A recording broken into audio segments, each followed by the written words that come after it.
This channel does not promote any violent, harmful, or illegal activities. All content provided by this channel is meant for an educational purpose only.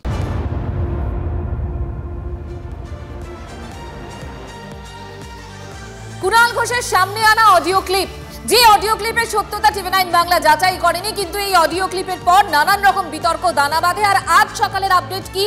বাম যুব নেতা কলতান দাশগুপ্ত, তাকে গ্রেফতার করে electronics complex থানার police এবং তারপর থেকেই রাজনৈতিক শোরগোল শুরু হয়ে গিয়েছে। Subhajit, UEM Jaipur is a perfect target for prospective students aspiring for good jobs, good education with future-ready skills. আমরা সকাল থেকেই দেখেছিলাম কলতান দাশগুপ্ত গ্রেপ্তার, একের পর এক পলিটিক্যাল রিয়াকশন আমরা নিয়েছি। কলতান দাশগুপ্ত তিনি বলছেন যে আন্দোলন চলছে, সেখান থেকে মোড় ঘোরানোর একটা অপচেষ্টা করা হচ্ছে, এমনটাই দাবি করা হয়েছে আমাদের তরফ থেকেও। এখনো পুলিশের পক্ষ থেকে জানানো হয়নি, তবে নিশ্চিতভাবে কোনো ষড়যন্ত্র আছে, না হলে আসল নির্যাতিতার বিচারের ঘটনাটাকে সরিয়ে দেওয়ার জন্যই এটা করা হয়েছে বলে আমার ধারণা। আমরা দেখলাম কলতান কি বললেন। কলতানকে যখন থানায় নিয়ে যাওয়া হচ্ছে, ইলেকট্রনিক কমপ্লেক্স থানার পুলিশ তাকে গ্রেপ্তার করে। গতকালই আমরা দেখেছিলাম আরও একজনকে গ্রেপ্তার করা হয়েছিল। এখন অনেকে প্রশ্ন তুলতে শুরু করেছেন যে একটা রাজনৈতিক দলের একজন নেতা, তিনি একটা অডিও ক্লিপ সামনে আনলেন, তারপরেই সুমোটো করা হলো এবং তড়িঘড়ি কেন গ্রেপ্তারি? নেপথ্যে কি কারোর কথা কাজ করছে, কোনো প্রেশার কাজ করছে? এই প্রশ্ন কিন্তু ইতিমধ্যে অনেকে তুলতে শুরু করে দিয়েছেন। এই মুহূর্তে আমাদের সঙ্গে রয়েছেন দুজন সহকর্মী, সুমন রয়েছেন এবং সত্যজিৎ।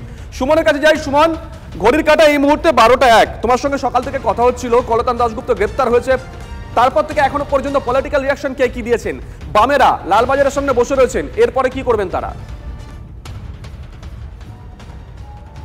দেখো, পরিষ্কারভাবে তোমাকে বলছি, বামেরা এখানে কিন্তু রাজনৈতিক ষড়যন্ত্র দেখছেন এবং তারা বলছেন যে তাদের যে আইনজীবীরা রয়েছেন তারা এই বিষয়টাকে কোর্টেই বুঝে নেবেন। এবং পারস্পরিকভাবে তোমাকে একটা কথা বলে রাখি, কলতান দাশগুপ্তর গ্রেপ্তার হওয়ার পর তাদের যে প্রাথমিক প্রতিক্রিয়া, তারা পরিষ্কার করে দিচ্ছেন যে এটা কিন্তু রাজনৈতিক ষড়যন্ত্রের শিকার হওয়া কলতান দাশগুপ্তের কোনোভাবেই কিন্তু আন্দোলনকে বিপথে চালিত করার জন্য এই সিদ্ধান্ত নেওয়া। এখানে অন্যান্য বামেদের নেতৃত্বরা রয়েছেন, আমি একটু তাদের সাথে কথা বলার চেষ্টা করবো। সুমন, তুমি আমাদের সঙ্গে থাকো। এই মুহূর্তে ইলেকট্রনিক্স কমপ্লেক্স থানায়, সেখানে সরাসরি আমরা যাব, সাংবাদিক সম্মেলনে চোখ রাখবো। সিনিয়র ডাক্তারদের যে অবস্থান আছে তাতে আক্রমণ করার একটি চক্রান্ত করা হচ্ছে। একটি গোপন সূত্রে আমরা একটি অডিও ক্লিপও পাই, যে অডিও ক্লিপটার মাধ্যমে এই চক্রান্তটা যে করা হচ্ছে সেটা আমরা জানতে পারি। সেই অডিও ক্লিপে দুজন ব্যক্তির মধ্যে একটি কথোপকথন আমরা শুনি। তাদের মধ্যে একজন হচ্ছেন জনৈক সঞ্জীব দাস, যিনি হালতুর বাসিন্দা, এবং দ্বিতীয় ব্যক্তি হচ্ছেন কলতান দাশগুপ্ত, যিনি ডিওয়াইএফআই এর মুখপত্রের সম্পাদক এবং সিপিএমের রাজ্য কমিটির যুব নেতা। এই অডিও ক্লিপটা সংবাদ মাধ্যমে গতকাল সম্প্রচারিতও হয়েছে। প্রথমেই আমি বলে দিই, যখন আমরা এই অডিও ক্লিপটা পাই তখন আমাদের টেকনিক্যাল অ্যানালিসিস উইং এবং আমাদের ইনভেস্টিগেটিভ উইং দুজনে মিলে এই অডিও ক্লিপের সত্যতাটা যাচাই করি এবং যাচাই করার পর এটা আমরা পাই যে এটার সত্যতা নিয়ে কোনো রকম সংশয় নেই। যে অডিও ক্লিপটা আমাদের কাছে আছে, আমি চাইবো আরেকবার এখানে আপনাদের শুনিয়ে দিতে।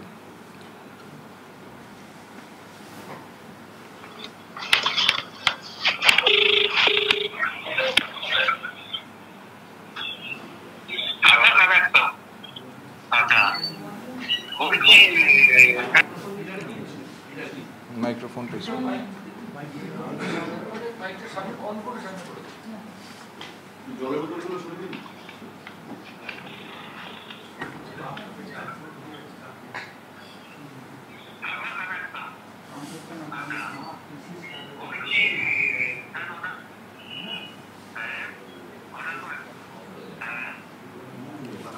अरे ऑफ हो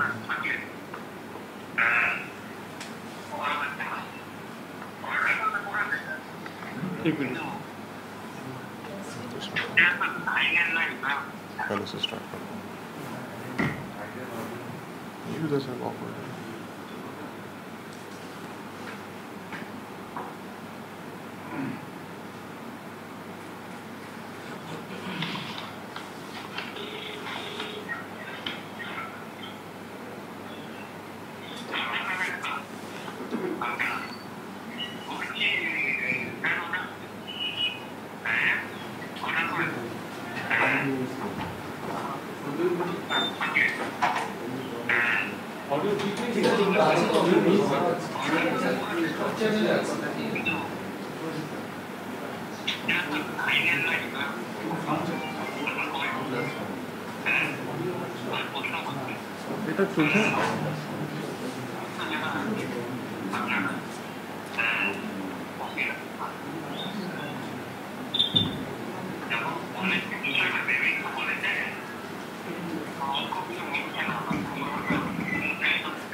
আমরা এটা আপনাদের দিয়ে দেব অডিও ক্লিপটা।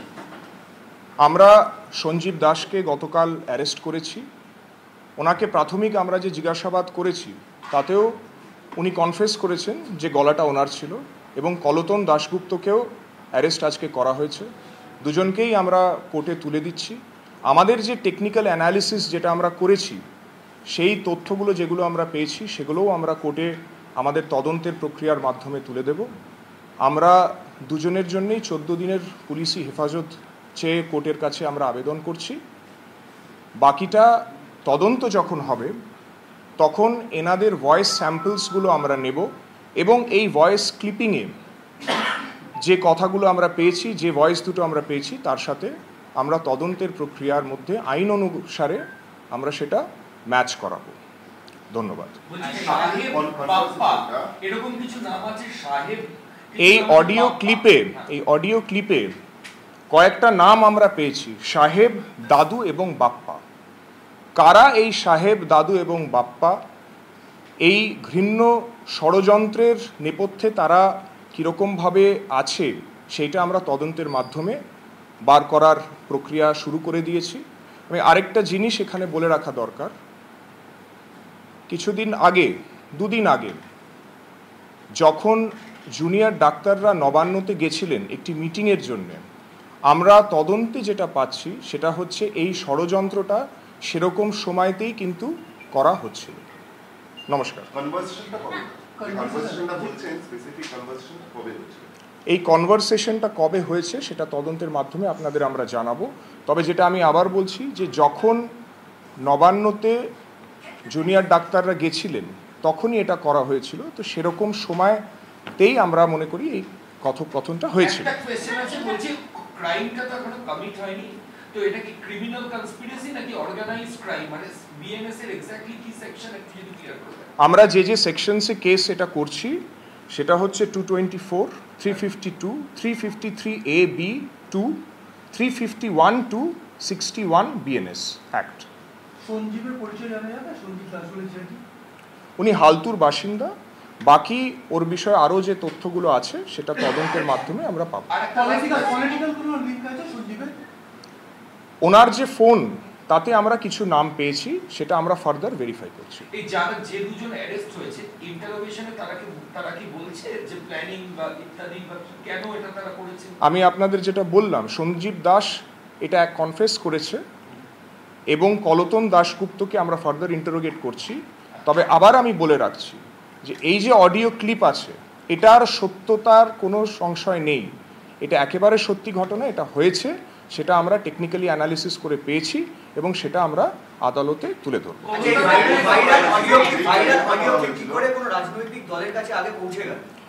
আমরা এই কেস, এই ব্যাপার নিয়ে যে কেস আছে সেটা আমরা কালকে দুপুরে করেছি।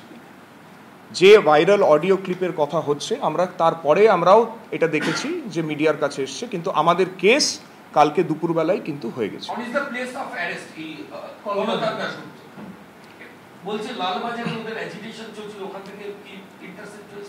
যেগুলো আর ফার্দার যে জিনিসগুলো আছে সেগুলো ডিউরিং ইনভেস্টিগেশন আপনাদের আমরা জানিয়ে দেবো। Thank you.